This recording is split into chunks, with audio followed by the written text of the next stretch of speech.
Globally, though, the last 2 days were some of the hottest on record. Yeah, they sure were. Meteorologist and climate specialist Elisa Rafa is in the studio to explain what this means for the future. Elisa? Yeah, I mean, just incredible to see a record like this. The last 2 days have been the hottest on record for the globe. We're talking the global average, and we broke that not just yesterday, but the day before. So taking a look at this graphic, I know it looks like a lot, but what I wanted to point out is you see all these gray lines here.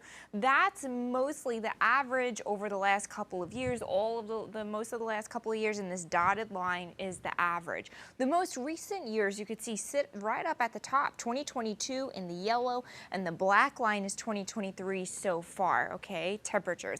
Now, the previous record was about 16 degrees Celsius. Again, the global temperature that was set in August of 2016, and we broke that yesterday with that global average temperature above that, and that was on the 4th of July. And when you look at the map, you can see all of the red, all of these temperatures that have just been pretty steamy. And when you look at the anomaly or the difference from average, right, how much above or below average is it, you see many more oranges and reds on the map than any blues, okay? So what does this mean? How do we contextualize this?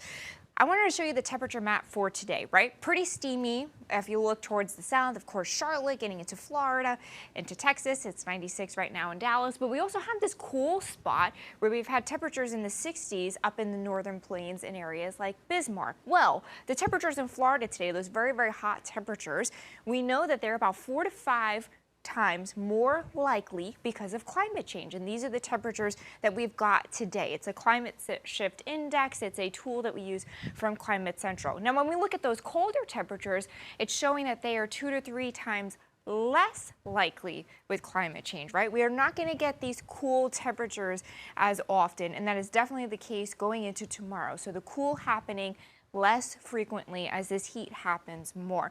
Now, the World Health Organization actually spoke about this today. Take a listen. On Monday, the world recorded its highest day on record, in its hottest day on record. Over the coming months, we expect a range of extreme weather events, including droughts, floods, hurricanes, and heat waves, all of which harm human health. Prolonged drought in the greater Horn of Africa has already driven a wave of both hunger, migration, and disease, and is putting a major strain on health services. Elisa, I think it's so interesting that the World Health Organization here is chiming in on the climate. Why would they be so invested in this topic? Because there are droughts that are causing extreme food insecurity in countries in Africa. They have staggering numbers for child malnutrition in Africa. And then when you even look in the States here, I mean, think about how early we started allergy season this year. We were sniffling in February. That impacts people with lung and heart issues. We've got this sweltering heat that will stick around for a couple of days. Most of us are lucky enough to have air conditioning, but that's not a gift that everybody has. Homeless, you know, it can hurt people when it's this hot, this long. So it's definitely a health issue for sure. Elisa Rafa.